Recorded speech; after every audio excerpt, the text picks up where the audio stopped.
Misty Romero. She is in the house. I'm so thrilled to have her here.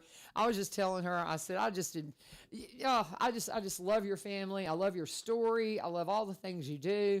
And, you guys are a family, and I know you were like, oh, y'all do your thing. But people who take care of the kids, you just have my heart, because it is special. That is the call of Christ, to take care of widows and orphans. And I know that, kids in foster care are not necessarily orphans, but in a way they are, because I could go so many places right now. Misty Romero's in the house, one of my heroes, her whole family. And I miss y'all in Lawrence Lane, but you've moved to White House. We have, yes. My husband's a teacher at White House Heritage, so it just makes sense to be closer to where he is. So. Of course it does. But, and I don't blame you a bit. I saw you coming in from the north there, as you were pulling in, and it was so funny. But I admire y'all so much. The whole concept. I mean, we're going to talk about the Isaiah house, okay? So that's where we're going with all of this. But I do want people to know your story, because it is a beautiful story, and then we'll talk about the fundraiser and all of that that's coming up. But it's just y'all are such a special family. I love watching y'all on social media. It just does my heart good, because it's what we're called to do. It is what we're called to do. The things that y'all are doing is what set the early church apart, because they were coming to be in a time that people just discarded, children. They just discarded them. And we could go down that well, and it's horrifying. But the thing that set Christians apart in the early days is because they were taking in the abandoned children. And man, I could go down all kinds of things. But anyway, I love y'all. And I'm just honored to know you, and you are absolutely some of my heroes. Well, that is super sweet. But I say all the time, there's nothing special about us. It takes a willing heart. You don't have to have anything special to be a foster parent. It just takes somebody that's willing to open their arms and open their home and open their heart to kiddos that are coming in. I'm telling you, and we need more. We need more. We need more. Definitely do. It's just and I was telling you, I said, as I was just, talking about how much I admire you guys. Our preacher and his wife, Michael and Carrie Ross, one of the things that just struck me when they were first introducing them is they have all these kids, and they've got, their biological children, but then they have all these children that they've adopted and fostered. And it's just a beautiful story. And I could just start listing families that I know that do this. And my goodness, it's just so special. It's such a call. But I do admire you guys. I'm so thankful that I can do something for Isaiah House. We're sock buddies, and we'll talk about what that is. This is some. There's just so many things I want to talk about, but this is something that's a great gift idea. The little sock buddy thing. If you're just got adult kids, you're like, well, I don't know what again. Well, my kids have been sock buddies now for 3 or 4 years now, and they're still, and that's part of their Christmas gift every year is they continue to be a sock buddy. And it's just, do it. Come on. We just need you. There's so many things. So where do you want to start? Where do you think we should start? Well, I think that's a great pick up there. And I just say, we're talking about, of course, my husband and I are foster parents. We've been foster parents for almost 8 years now. But we are, as Christians, all called to foster care in some aspect. But maybe that's not being a foster parent, because everybody's not called to be a foster parent. Right. So maybe that means being a sock buddy for the Isaiah 117 house. Maybe that's the way that you can contribute, by being a monthly donor of whatever amount you would like to help care for kids as they're transitioning into foster care. So I just always encourage everybody and say, I don't know what the Lord is calling you to, but I do know that as Christians, we're all called to foster care in some aspect, whether that means volunteering with an organization like ours, becoming a CASA worker, whether that means that you're cooking some freezer meals to hand off to foster families as they accept a new placement. Everybody can do something. Absolutely. So what did you need us?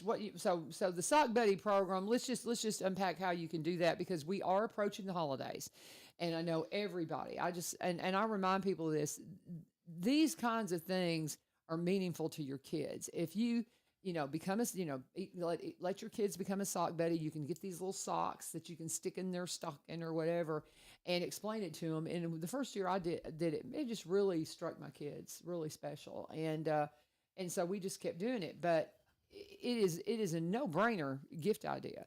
And I just think it would be so special because we don't need anything. I mean, very few of us Isn't need that the anything. truth? Come on. And, you're always looking for something to do, and this is something meaningful, and it also opens up the door. We were handing out the little Jesuses. It's so funny. More and more, I give people little Jesus, and they're like, "Oh, I hand those out too," and I just love it. It's it's so cool that we're just getting Jesus on everybody. But the more that you open the door and you educate people about what this is. My kids didn't know about the Isaiah House. I've got one of my sons is just an amazing counselor. He is wonderful. He's out in Jackson. And, starting to talk to him about it. He's like, oh yeah, that we've got one here, and that kind of thing. It just started the conversation to where he can help promote it in a different area because people don't necessarily know what the Isaiah 117 house is all about. And it is one of those things when y'all first described it to me, I told people, I said, that is one of those things, once you see it, you can't unsee it. And I never knew what happened with kids. I'm in the school system now, and your husband is, and we talk to kids all the time that our heart breaks for. You can tell their home situation is not awesome. You can just tell. I was talking to a kid yesterday, and it was 9/11, and he started talking about. He goes, my grandmother and my aunt died during night up there because they were tourists. And they got caught in some debris or something, and somehow they died. I was like, are you kidding me? I said, is anybody in your family that would want to talk about that and us do something on it next year? Because he's going to be at the school for a couple of years. He said, my mom left me. And I was like, you get those stories all the time in school. And there's just so many kids that have so much need. And I just tell you, there's just so much you can do. But when you see kids, they talk to us about, if you need to call and have a child, possibly a referral, they call it. And you think about it, well, yeah, they might need to be removed from the home, but what does that look like? So why don't you tell us what it used to look like? Yeah. Why don't you unpack that story? So, what did it used to look like? So for, I think the biggest part is that people just don't know, you were talking about once you can't unknow it. Well, the biggest part is people just don't know. And so, maybe they've heard of foster care. Maybe they've been familiar with someone that they know, their children going into care. But basically, when children are removed from their home, whether that be due to neglect, abuse, maybe there's some environmental concerns, whatever that may be. And I will say, DCS goes to the ends of the earth. The last thing that they want to do is to remove a child from their home. And so it's a last ditch effort, an emergency dire situation. And so prior to Isaiah 117 house coming into town, when a child was removed from their home, they would go and wait at the DCS office for placement, either with one of their family members or with a foster family. And so I'm not sure if you know where the DCS office is here, but it's right next to the health department. And so it is a government-issued building. It's not very warm, not very welcoming. Children are waiting in rooms with no windows, a conference room, cubicles. So it doesn't seem like anywhere that you would bring a child, especially not on what is likely the most traumatic day of their life. And so our founder and CEO, Rhonda Paulson and Corey Paulson, they had a dream of what if there was a home that a child could come to, that instead of on the hardest day that they're walking, instead of going to an office building or a cubicle, what if there was a home with bathtubs if they need a bath and big comfy furniture and beds to sleep in so that they're not sleeping on conference room floors. And so we rallied behind that and started raising awareness around what if there was a home in Robertson County in 2021. We had the most amazing outpouring of contractors to step up. We had a home donated to us, the former Secure Haven. They donated the home to us, and we had a host of contractors that came in and remodeled the home pretty much at no cost for us. And so we cut the ribbon and opened our doors December 1st of last year, and we served our first child December the 8th. And since December, we've served over 100 children. Oh, wow. Oh, wow. That's amazing. It's just beautiful, and I'm just the fact that we have that here, and it just like, and here's the thing, guys, the scenario she just described is still happening all over. I mean, Yes. that's because how many Isaiah 117 houses do we have now across the country? So we have 53 locations across 13 states. Okay, it's only 53. I mean, can you imagine? I mean, we need thousands. And we are, this year, it's our 7th year of being open as an organization. And so we have taken a Sabbath year. And so we experienced exponential growth, which is amazing, right? And Right. no man or woman can boast about that, because all glory to God on that, because only He can do that. Only He can have that much growth in such a short time. But we're able to take a look at things and see that we really need to evaluate the things that we're doing, make sure that we're doing those well, make sure that we're, following through on all the promises that we've made to our communities and to children and caseworkers and foster families. And so this year we have not done any new expansions, meaning we've not kicked off in any new locations. We do have several, like Sumner County. They're actually having their first fundraising luncheon and dinner at the end of this month. So we'll be having a homecoming to Sumner County. And then Davidson County, they are opening their doors at the end of October. Yeah, I knew that one was kind of on the edge, because it was one that we were talking about 2 years ago that they were starting to. So they are ready to open. Yes. Oh, that's exciting. October 30th. Where's their location? It's off of World Baptist Center Drive. Okay. Off of Trinity Lane. Oh, okay. That's what I thought, because that's where they were talking. It's kind of in that same general area where they originally were looking. Yes, right? and I think the plan is for the juvenile court system. They're going to be building over in that area, so it will be close to them. Because most kids are removed from court and then brought directly to us. That's incredible. I just, you think about what these kids go through, and I can't even imagine. I can't even imagine. I grew up in such a blessed home, and I can't, you think about these kids, they love their parents. They grieve over the challenges. So many of them are watching their parents go through addiction, and it breaks their heart. Well, and unfortunately, it's just, I think what we see over and over again is that, their parents, they're not bad people. It's generational. Yeah. Most of them, you would not believe the number of children in foster care that their parents were in foster care, and maybe even their grandparents were in foster care. And it's generational trauma that is just handed down over and over and over again. Talking to Judge Perry and being good friends with him, that's one of the heartbreaks he talks about, just when he's talking with his friends, is seeing that, because it's just heartbreaking, because you're wanting to try to figure out how to break the cycle. That's why I love our community so much, because we are working so hard to break the cycle with places like Isaiah 117 House, like you mentioned, CASA, Open Door. Yeah. Oh my gosh, you talk about breaking cycles. With the education we have, Sean's trying to get in here once a month, and her crazy schedule. We had her here this month, and because they've got their big chili cook-off. Yes. We got to not forget about that. We got a lot of fundraisers guys coming up, but that's okay, because this is the time, rather than spending money on stuff that none of us need, pour into these organizations, because their budgets are so depleted right now, because everything's more expensive. Of course, gas, everything that's killing your budget has just decimated the nonprofit world.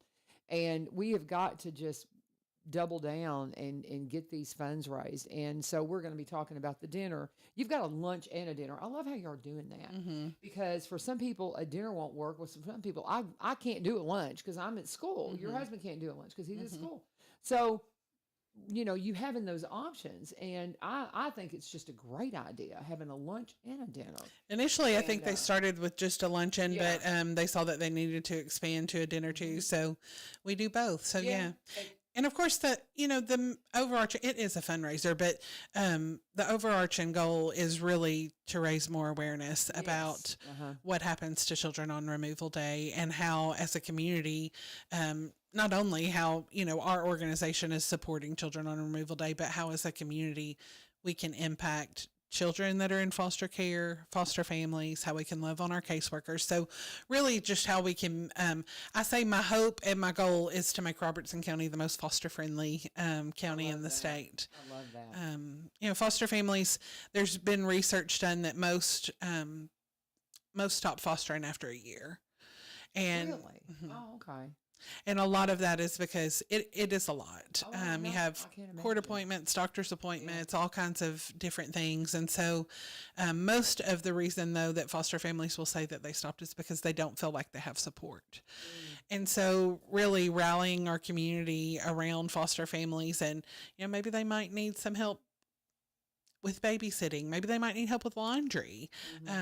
Maybe you could cook them dinner once a week and take it to them. So little things like that that seem very small, but they make a big, big impact in the long run. I love it. And,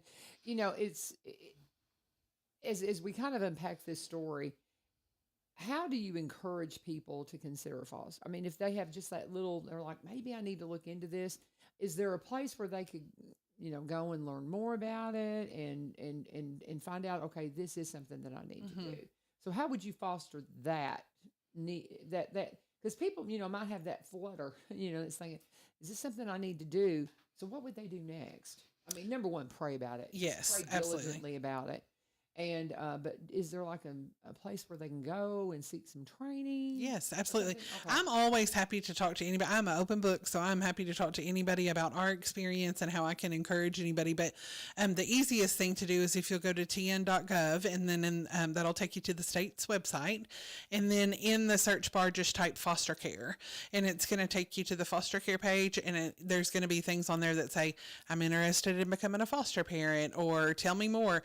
Governor Lee has established, and Commissioner Quinn, a new missions called Every Child Tennessee. And so this just launched last month, but it's also going to be on there, and it's going to provide you with opportunities to get involved, whether that looks like fostering or faith communities that really want to wrap around foster families and children in foster care and support them. But if you'll go to the state's website, type in foster care, it'll take you there, and you'll fill out an interest form, and then someone from DCS will contact you to talk about here are next steps, to kind of do just basically a phone evaluation and kind of see where you're at, and then go from there. And then it's typically an 8-week course that you have to take, just to provide you a lot of trauma training, to talk about things like ACE scores, adverse childhood events, and how that affects the brain, and what trauma looks like, because trauma looks different for every child. But just to kind of better prepare you for accepting children who are walking from walks of trauma into your home. And so that's I think it's an 8-week course. And then at the end, you'll have to complete a home study. They have to look at your finances, nothing crazy, but, just to make sure that you are okay to take care of another child. And so I'm always happy to help answer any questions that I can, but that's the easiest way to kind of do some more research on your own. And then I always tell everybody, if you're not quite sure, maybe you feel like a call to fostering on your heart and you're not quite sure, volunteering with us is a surefire way to get your foot in the door and see, if that's something that you truly are interested in. So in the concept of volunteering for Isaiah 117, what does that look like? What different types of volunteers? Because, I know we've talked about making meals and just having meals in the freezer, those types of things, and, always financial needs. But as you've got to have people manning that house. Yes. So what does that look like? When you sign up to be a volunteer at Isaiah 117, what are you signing up for? What are you committing to? Yeah, so we definitely have all different avenues. We need people that can help us with our events. Like we have an upcoming golf tournament and this luncheon and dinner and anything that we're doing. We need people to help with that. But our biggest need is caregiving volunteers inside of the home. And so if you're interested in that, then we do a trauma training. So a short training basically about ACEs, about how that impacts the brain. We talk about what it looks like when a child is removed from their home. So we do a trauma training, and then we have to get you certified, background checked, fingerprinted through the state. And then once we do that, we bring you into the home and kind of train you on what we call red door culture. And our mission and our means is lavish love and open-handed generosity. And so everything that we have been given to us, it has been given to us is not ours. And so we give back to every child, every caseworker, every foster family that we serve with open-handed generosity. And so we walk through that. And then our volunteer schedule, you can really sign up for whatever hours work for you. You know, we have some volunteers that sign up to work every Monday, Wednesday, Friday, 8 to 12. And then we have some that, I have 2 hours free today. I'm going to look and see if there's opportunity to volunteer. We have a volunteer database that you just look in and sign yourself up for. But really, DCS is always in the house with the child, so it's not like you're going to be alone in the home with children. The caseworker is always there. Typically, we also have a sitter there, so DCS contracts with some sitter services, and so there's usually always a caseworker and a sitter. So as a volunteer, we say you get to be fun aunt and fun uncle. You don't you don't have to worry about any of the, disciplinarian stuff as being a parent. Like, you literally just get to come in and love on kids, whatever that may look like. That may look like baking some cookies or baking some brownies. It might look like playing a game of Jenga or playing a game of Uno. It might look like shooting basketball outside. Or it might look like just sitting on the couch in silence. Yeah, that's just it. Whatever the kids need.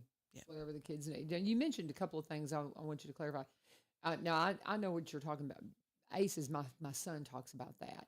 Explain that, and also the red door policy. What did you mean by red door? So all Isaiah 117 houses have red doors. Right, I knew that, but what is the reason? And so, so there's actually a lot behind a red door. We initially, whenever people said, why the red door? And our founder, Rhonda, said, that's what God showed me. Like, that's what was in my head. I love it. Well, as we have unpacked that more, we have found out that there's so much more behind the meaning of a red door.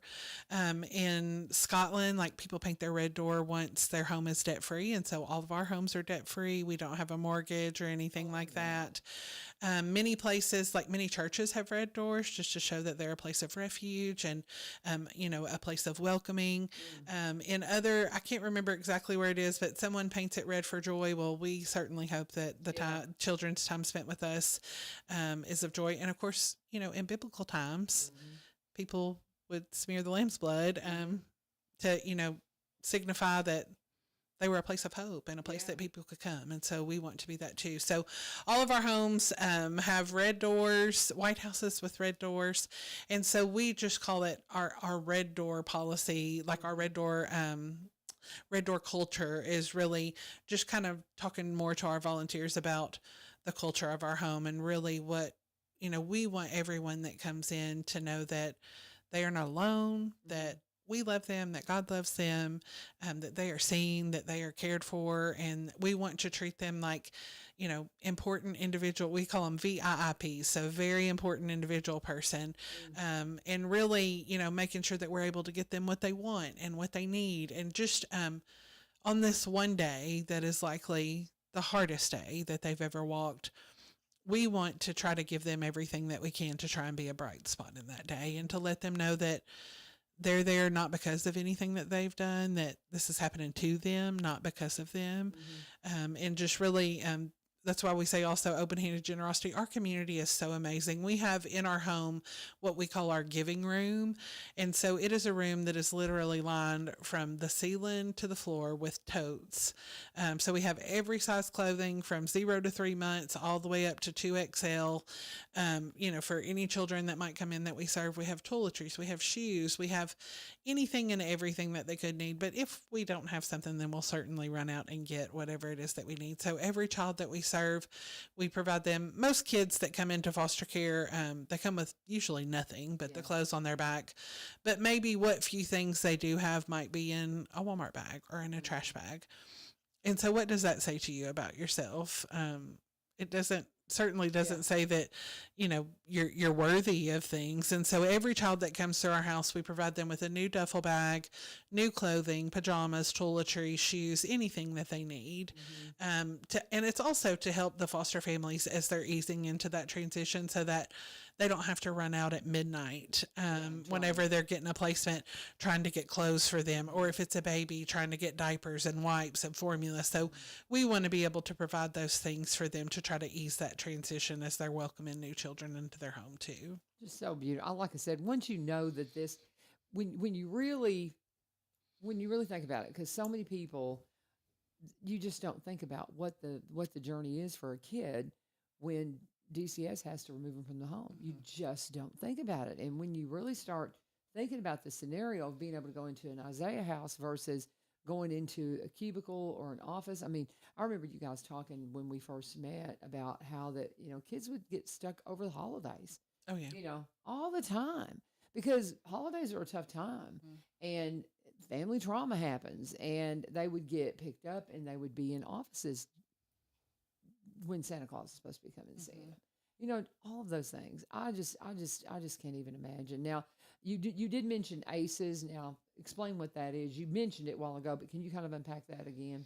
Yeah, so I am certainly no trauma expert, but ACEs are adverse childhood events. And so different things that have happened to you, whether maybe your parents were divorced, maybe you experienced a traumatic event, maybe someone in your family has alcoholism or drug addiction issues, maybe you've lost a parent, you've lost someone close to you. So all of those different things are called adverse childhood events. And so based upon the number of those that you've had, honestly, the studies that are done on it is, it's both heartbreaking and mind-boggling to think about. But it puts you at advanced risk for cardiovascular disease. You're at advanced risk for, all kinds of heart disease, lung disease, and that's just from the stress and the trauma that your brain has been through. And so there's lots of research that's been done on that, but it also impacts the way that you respond to things, especially if you're a child that has lots of adverse childhood events and has experienced lots of trauma. And so you may not respond to things the same way that a child that has not experienced those things would. And so sometimes that means lashing out. Sometimes that means anger. Sometimes that means, retreating and shutting down and not communicating. And so we see a lot of children that we serve that do have, I don't even like to call them behaviors, but they just have some, some conflicts from trauma that they have experienced in their lives. Well, and Tiffany Thompson with Yes. Safe Baby Court. She had mentioned ACEs, and my son, I hear him say it, dealing with therapy and stuff. And it's so interesting because yesterday we were doing a kind of a memorial for 9/11 in my class. I have some things and I tell them I want to tell the story. And I told the kids, I said, my prayer for you is that because I told them, I said, I have these events through my life. I can tell you where I was when Yes. I know the exact circumstances. And I have an adverse childhood event when our hired hand got killed in Vietnam. That's my first impactful memory. But it's only one from my childhood. There's nothing else until seeing the Oklahoma City bombing with those babies that got killed, and then the explosion of the shuttle, and then, of course, 9/11. As I said, those are the things that imprinted on my mind. I can tell you exactly where I was when it happened. And I said, so my prayer for you is that you have none of those. And then I got to looking around the room, and I thought, how many of you already have too many? Because I know about this. And that just struck my heart so hard because as I was saying that, I thought, how many of them already have just traumatic things in their life? Like the one that shared with me, his mom left. I'm like, oh my gosh, I can't even imagine. And it's just breathtaking to think about what some of these kids are going through. But adverse childhood events, and you really, we've got to deal better with coping with it. We talk about the depression and the suicidal tendencies and things like that for young kids now. And again, a lot of that is at the core because they just don't know how to cope. They have been through so much and they're like, what does it matter? Or it's what they've been exposed to and the way that they've seen life be, you know? I mean, if you've seen that every time someone does something wrong to you, you explode and there's violence, then that's what you're used to. And you think that that's the behavior that you're supposed to have. Right. And it's amazing. I'm talking with Misty Romero. We have started talking and haven't taken a breath since she sat down because there's just so much to unpack. She is, what is your position with Isaiah 117? Location leader. Location leader. Okay. And so we'll talk a little bit more about that. Let me do a break, but we're going to come back. We need to give all the specifics about if you want to be a part of the luncheon or the dinner that's coming up, big fundraiser, and of course the golf tournament. Do you still have? We're full? We're sold out, but we are still. If you're feeling lonely and you want to be a whole sponsor, we'd love to. There you go. Put your business's logo on a whole sign. So yes, we used to do that when we were a roofing company, and my husband just loved those days. He'd put the tent up, and he'd go sit, and he loved doing that. And so, if you're a business and you never thought about doing that, take a day off and go do that. My husband used to love those days, and he just hang out and talk to people. And I'm telling you, it helps your business. Of course. Because people, I mean, you really do. You're helping the charity, but you're also, I mean, you're making contacts with people. They're like, oh yeah, it really is a good business model to do these golf tournaments and go and be a whole sponsor. I mean, he loved it. He absolutely loved it. He did it all the time. But that's a great idea. When is the golf tournament coming up? September 27th. Okay, that's coming up really, really quick. So we'll talk about, real quick, tell them how to get in touch with you if they want to do that. The easiest thing to do is to email me. It's robertsontn@isaiah117house.com. Okay. Say it again. robertsontn@isaiah117house.com. Okay. And we're going to talk more about that. We've got the whole hour because we want to unpack this. And I want you to tell your story, and we probably could have opened there, but I just wanted to make sure if somebody was just joining us for the first half hour, that we got all the nuts and bolts out there that, hey, we got these fundraisers coming up. We need you to be a part of this, and we need you to get involved with Isaiah 117 House. But y'all's story of how did y'all get into all of this? How did this open up for you? Do we want to tell that when we come out of the break here? Okay. Well, let me talk about Barry and Rebecca Richards with Exit Prime Realty. My friends that are just, I don't know. They're just dear friends of mine. I talk about them all the time. Y'all know their story. If you've been listening at all, they're really interesting because, they didn't start out in real estate. Rebecca was a radiologist, and she was doing real estate part-time, and this has been many, many, many years ago. And she just got kind of interested in it. Next thing she knows, she's fell in love with it and just switched over to being a realtor. And she's one of the first in the area to be a seniors real estate specialist, which means if you're in that time where you're wanting to downsize, she can specifically help you with that. And I've actually sat down and talked to them, and I'll hear just kind of them back and forth talking about people that are at that retirement age and doing just exactly that a couple of different times. I've just sit there with them, and they'll be chit-chatting back and forth about something that they're working on, and that's the type of thing they're working on. So she's specifically trained for that. And then you've got Barry, who was the marketer, and he was a vice president of a media marketing company for nearly 17 years up in Nashville. And having a marketer on your team when you're selling property, as I say all the time, is priceless, because people look through properties like they date now. They flip through it and they just go real fast. They find the zip code they're looking through, and they're like, they're flipping through it. And if your photography, if your pictures are not great, they look and they're like, well, they don't have any video. I would love some drone footage, walkthrough tour. They're going to just keep flipping past. And they are, he is gifted at that stuff. He's come in and talked to my kids a few times. Actually, he's about to do that again.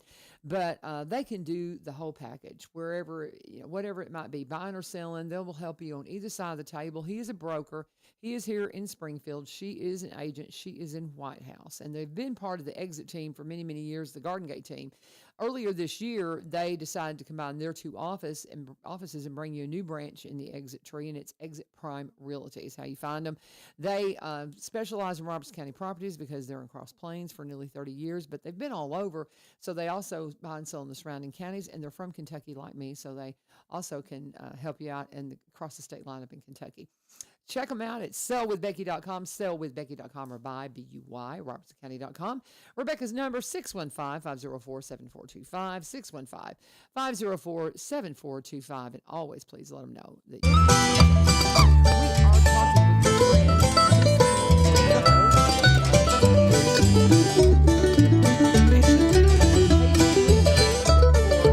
with Robertson County, which had its wonderful ribbon cutting on December 1st.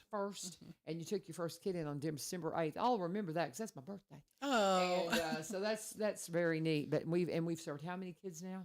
Over 100. I don't know the exact number, but so cool. I know in the month of August we served 28 kids. Wow.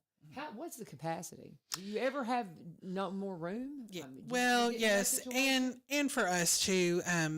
We have 8 beds, but we've never had 8 kids in a bed. We don't really like to mix genders if we don't have to. So teenage boys and teenage girls. And honestly, it's not about the number of children that we can fit in the house. It's really more about the quality of care and the experience that they're going to receive while they're there. So we have had as many as 5 at one time, and we've had 1 at a time because maybe whatever's going on with their situation, it didn't make sense to mix them with other kiddos. So yeah, exactly. So you just do the best you can. So we could probably use 2 houses. Honestly, I mean, you think about these kids and serving them. This is something that's just such a vital need. And why are we not doing this? I mean, why are we not doing this across the country? I mean, to me, as I've said, once you see this and once you really think about it and let that click in your head and think about what it would be like to be a child and have this trauma of being removed from your home and all the things that led up to that, and then just being sitting in an office, how horrible. I just can't. Because how long does it take to place a kid in foster? Because you think, oh, they're just going to go right to a foster home. No, I mean, usually how long does it take? Is there an average? Yeah, it really kind of depends. Younger kids, babies, they typically get placement fairly quickly. Right. So maybe a couple of hours for them, time to just like process paperwork, things like that. DCS is always going to try to exhaust all family options before they actually place them into foster care. Aunts, so uncles, grandma, yes, all of those things. if siblings, parents will give a listing of anybody who might be applicable, and so they'll try to exhaust all of those options, and then that's whenever they'll start looking for foster families that would be able to accept them. And so younger kiddos, babies, younger kids, they typically get placed fairly quickly, so a couple of hours. Large sibling group. So we recently had a sibling group before, and they were with us for 4 days before they found placement. Wow. Teenagers, especially those that have experienced a lot of trauma. The bulk of children, now we serve all ages. I mean, newborn to 17, but the bulk of children that we see spending a lot of time with us are age 12 to 17. Right. Man, I just, yeah. And I mean, those were kids I have in class, those were kids. I mean, that's the ages I've got in school right now. And, I just can't even imagine. So I said, I wanted to have you tell your story. How in the world did you get into all this, Misty? How did this start? Yeah.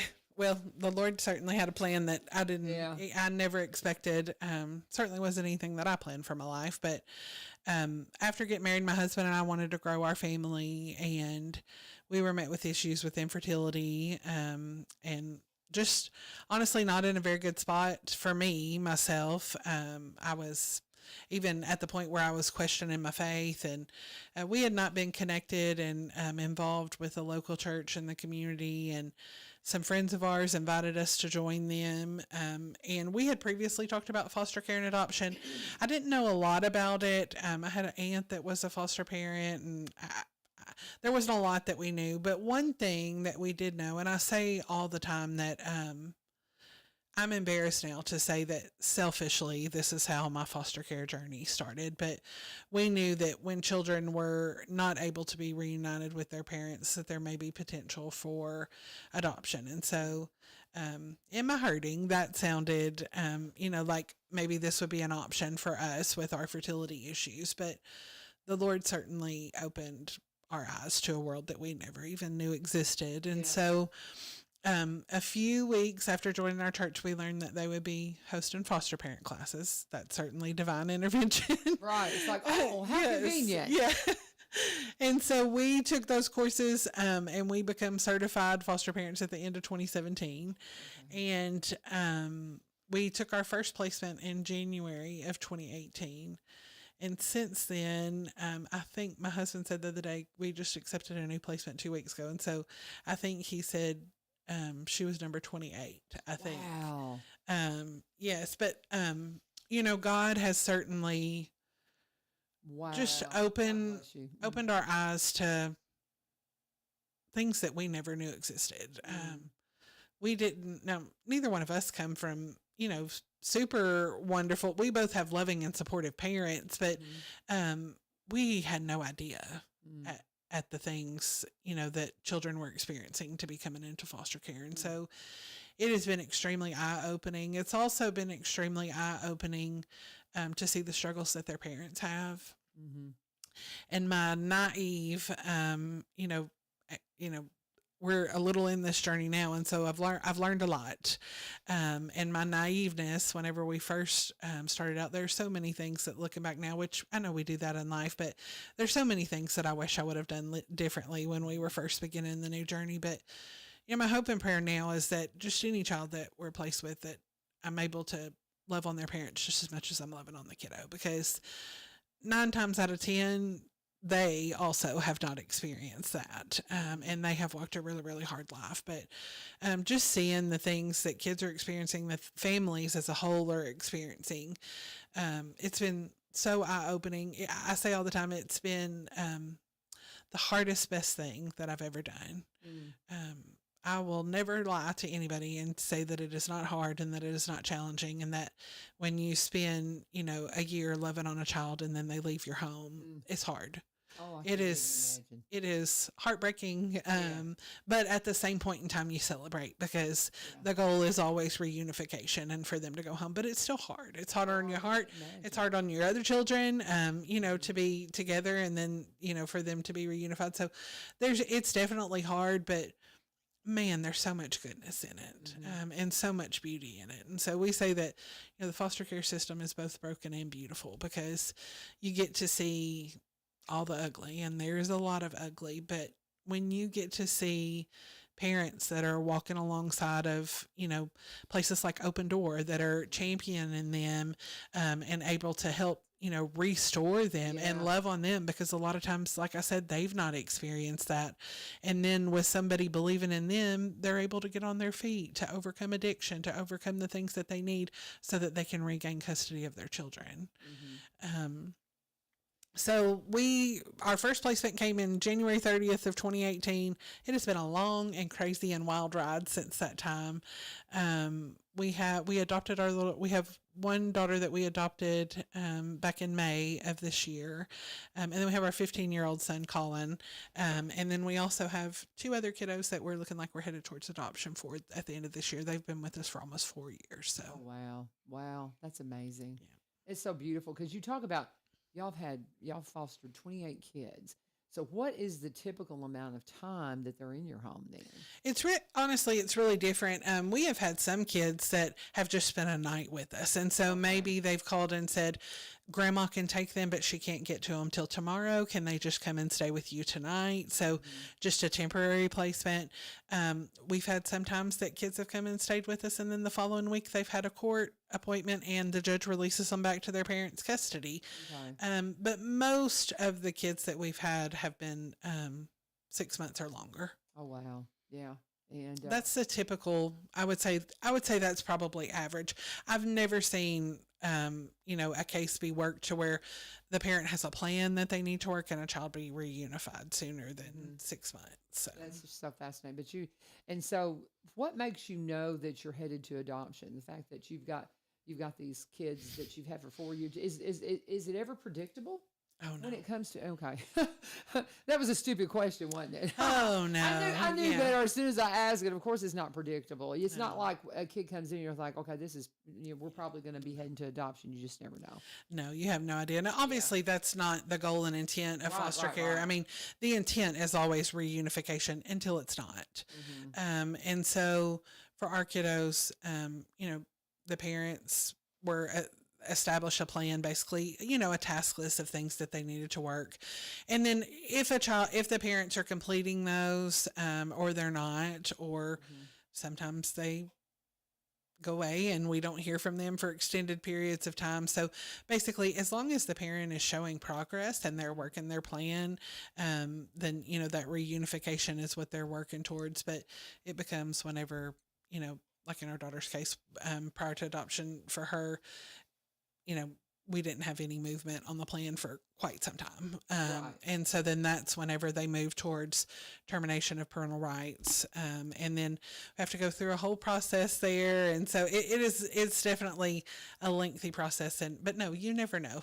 You just take each day as it comes. And we always say that, people always say, oh, I couldn't do that. I would get too attached. And I'm like, well, I promise we do get attached. Of course.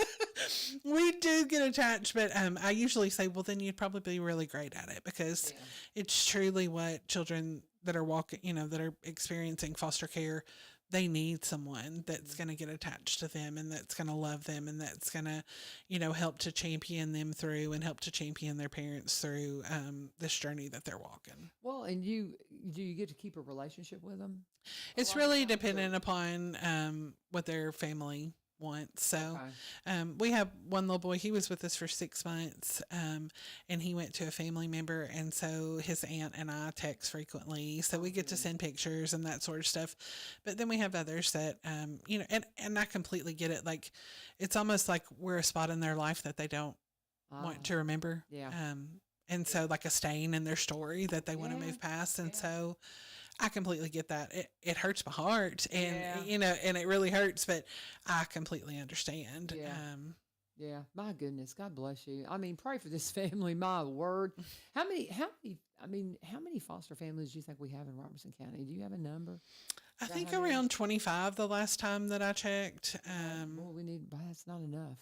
Yes. And now that doesn't include like what we call kinship families. So maybe. What is a kinship family? Basically what they call kinship is a term, and so they're still a foster parent, but it's basically someone who has an established relationship. So it would be like if one of your students, you found out they were coming into foster care and you said, I'll accept placement of them. So it just means that they have an existing relationship with who it could be an aunt, it could be an uncle, grandparent, or it could be a teacher or a family friend.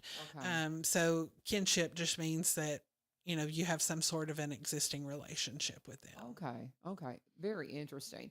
We're talking with Misty Romero. Am I saying your last name correctly? Yep. Okay. I always because when you have a different name, because people they hack my name so bad. It's so funny. Vivio. I'm like, no, not the TV. We're just Vivio. But as we're just talking about this and the number of foster parent homes or foster families that you have and the amount needed, I can't help but I have not seen this movie yet. Oh, I haven't either, but it's Sound of Hope. That story is incredible, and it's in Possum Trot, and there's a Possum Trot, Kentucky, by the way, that I'm quite familiar with. This is Possum Trot, Texas, and 200-person congregation came together to adopt 77 at-risk foster kids. That's incredible. And I mean, it's like when you sit down, I said, that is the call of Christ on us. And we just don't take it seriously. And we all need to be praying. It's like, Lord, if this is something you want me to do, help me to see it and help me to understand it and help me to be able to do it, because if it's something that you're supposed to do, and I mean, and like you said, it's not everyone needs to be a foster parent, because you've got to have the right temperament. I mean, you really do. You don't need to be somebody that has a hard time controlling their temper and bring a foster kid. You know your situation, or just you can't. There's some people physically can't do it. You have to really know what you can do, because you don't want to put them in a bad situation. But we all need to be praying about this. I think every one of us should be praying about this, and it's a hard thing to think about. But man, that's just incredible. A 200-person congregation adopted 77 at-risk foster kids.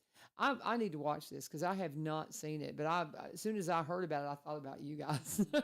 Yeah, I've been wanting to watch it too. Yeah. I haven't seen it either. But everybody that I do know that's seen it has said that it's absolutely amazing. But, it just goes to our founder, Rhonda. She wrote a book, and it's an audiobook too, but called He's Inviting Us In.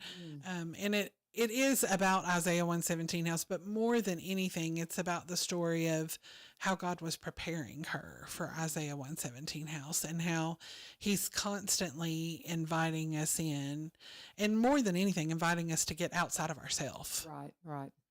And so if you haven't read it, I encourage you to read it. It's called He's Inviting Us In by Rhonda Paulson. Get the audio book, or you can get the book on Amazon as well. But really just encouraging story about, trusting God, and knowing that, the journey and the path that he's leading you down is for something. Absolutely. Like I said, I told you, our preacher, Michael and Carrie Ross, I don't know how many kids they fostered, but kind of like you guys, just a lot over the years. And they've adopted quite a few kids too. I guess at least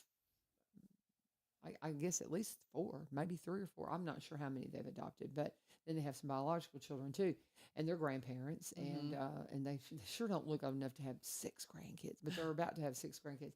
And I was talking to him the other day, and I said, we were just talking about the fostering and adoption and all that, and I said, so are you going to have more? And he goes, he just kind of. He goes, we said we were done at such and such, and then since then we've had this and this. And he goes, so we just never say we're done anymore. But he goes, I don't know, they're older, even though they don't look it. But he goes, so we feel like that our family is complete, but he goes, you just never know what God's going to put in your path. And I thought, wow, what an open heart, what an open home. And it's just an amazing story. But if you've got this call on your life, pray to see if you have this call in your life. Ask God, show me your will.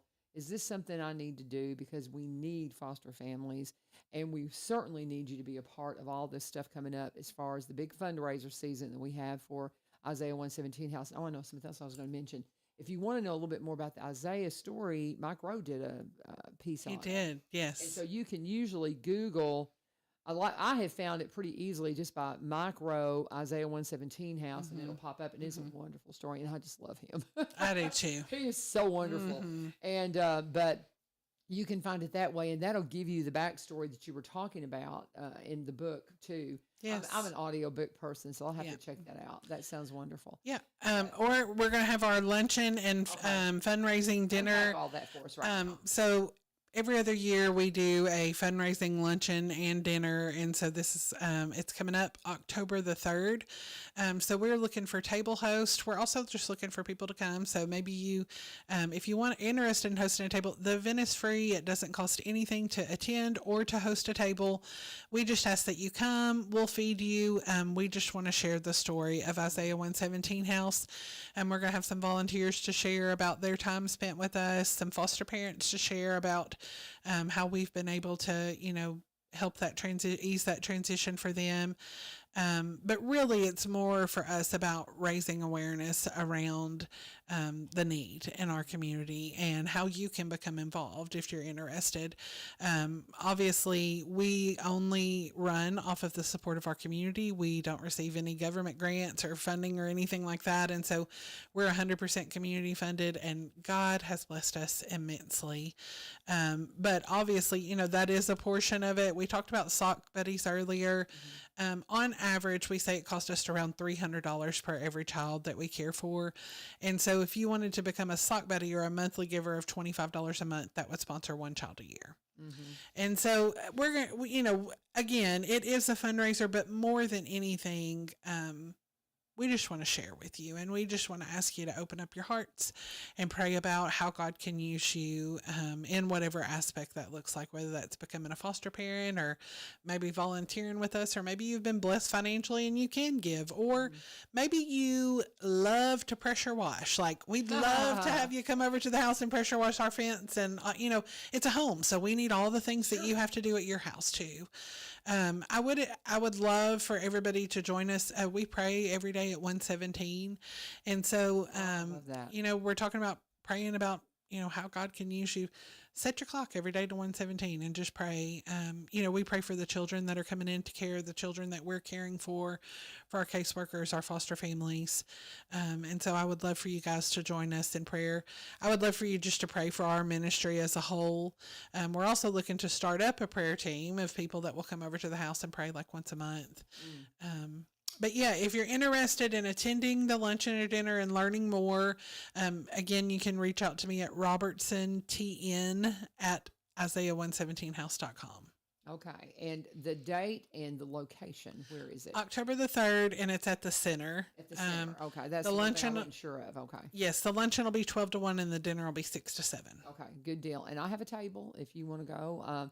I'm looking for people to come set up my table. So let's do that. And Yes. it'll be wonderful. Let me do my ad, and then we're going to come back and just kind of recap how to get in touch with them, how you can make a wonderful, do a Christmas gift for your kiddos and let them be a sock buddy. Just plan on doing that right now and don't waste a bunch of money on stuff they don't need. They got enough stuff.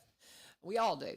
And so we just want to encourage you to be a part of this amazing work with Isaiah 117 House. Veterans Motorplex wants to invite you to come out to the races, guys. Veterans Motorplex at the Rim. I love how they've rebranded their name to bring the old Highland Rim Speedway back into the name. Veterans Motorplex at the Rim is just a great time. They are racing through the end of October. You can find them at up here in Greenbrier, in the heart of Greenbrier, 6801 Kelly Willis Road in Greenbrier. They are this beautiful quarter-mile high-banked asphalt bull ring track that has had legends race on it. And they did a big renovation out there. It's a different place, guys. Wonderful, fun time for your family. If you get out there, you can get a $40 ticket, take the whole family. You can get up to 4 kids or up to 6 kids and 2 adults in for $40. It's a great deal. The single tickets, I think, are $15. I got a discount ticket of $12 for veterans and seniors, and the gates open at 4:15. You can come in and just hang out. The concession stand is great. All the things you want at a concession stand, and it works. Boy, they've got it down pat to it. This kind of works cafeteria style, and it works beautifully. And a lot of the local kids work there. Some of them, it's their first job they ever have, and you will love it. You will have so much fun coming out to the races. Be sure and follow them though at Highland Rim Speedway. That way, if you have a rain delay, anything like that going on, you're going to find out exactly what's happening by following them on social media. The Shriners Night is coming up this weekend, and it's going to be a lot of fun. Shriners always bring a lot of fun silliness with them, so it'll be a good time, and it'll be benefiting the Shriners Children's Hospital. They so care about the nonprofits. We'll have to see if they can't have an Isaiah night. We'll have to see if we can't hook you guys up with it. I know Jerry'd be like, sure, come on. But just a great place. It is, again, Veterans Motorplex at the Rim. Get out there this weekend before the season's over, and be sure and let them know that U-Turn sent you. And so let's just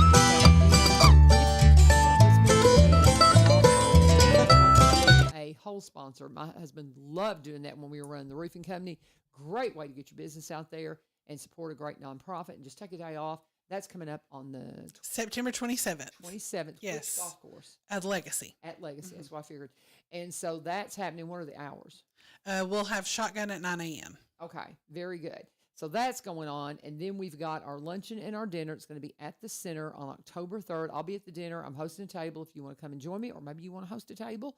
And we're going to need luncheon sponsors. I mean, which one do you fill them both up usually? Typically. Okay, good. But if you want to host a table or come, reach out to Misty. Yes. A couple of other things I just wanted to throw out there. Yeah. The depot, the depot is amazing and so generous. Yeah. And then Lisa Arnold with Small Town Startup. Yeah. She is truly a champion for all things Robertson County. And so we are super humbled that they're doing a charity dinner. They did this last year. They're doing it again this year. And along with us, there's also Redemption Ranch and Casa that have been selected to be the recipients. And so that's on September 21st. We are not actually, the depot sells those tickets. So, but I do want to mention it in case anybody's interested in attending that charity dinner. Cool. It's a specific, curated dinner by Doug. They are doing it on a Sunday when the restaurant's normally closed, and so it's a limited amount of people that can come. They also have silent auction items. It's super fun time. And it's at the depot. Yes. Oh, cool. I didn't know they did that. So you're one of the beneficiaries. Yes, us, Redemption Ranch and Casa. So if you want more information on that, you can look on the depot's Facebook or social media. Cool. And the tickets are available there. We'll also be a part of the White House Expo Day. It's on October the 5th. They're having a nonprofit section at White House Expo Day. So I know Open Door's going to be there, His Children Foundation, several other nonprofits. And so if you're wanting to get involved in something in the community, and maybe it's not with us, and that's okay, come to the expo day there in White House, because there are so many, our community is blessed with so many amazing organizations that could certainly use your help in some aspect. So we'll have that as well. And then we also just found out they're doing a legacy gala. Stay Positive News. Are you familiar with them? Very much. They were on yesterday. Yes. So, Rachel Allison. Yes. So they are they have an annual gala, a charity gala. And so ourselves, along with 2 other nonprofits, are also the beneficiary for that this year. So I know they're looking for table hosts, table sponsors. Again, that's not an event that we are putting on. We're just getting to be the beneficiary. So that's also something. They'll also just be selling tickets for that. But they're also looking for nominations. I'm sure Rachel probably talked to you about the educator, a nonprofit leader. So different people in the community that they want to recognize for the good works that they're doing as well. And so Rachel was in here yesterday. Of course, we did some 9/11 stuff, and we had Adam Pope in here. So we didn't completely focus just on them, but she did mention the legacy dinner. Now, she did not mention the nomination thing, so I'll have to get with her and get information on that. So all these wonderful things. So these are other things that you can be a part of that will contribute in part to Isaiah 117, but cannot say it enough that you need to be a part of the luncheon and the dinner on the 3rd of October. The luncheon, tell them the time one more time. 12 to 1. And the dinner? 6 to 7. And if you want to be a table host or just go, tell them your email address again. Do it twice, and we're going to head out because we're a little over time. RobertsonTN at Isaiah117house.com. It's RobertsonTN at Isaiah117house.com. Thank you, sister. Thank Love you. You're Love one of my heroes. I love you. So be a part of it. Be a sock buddy.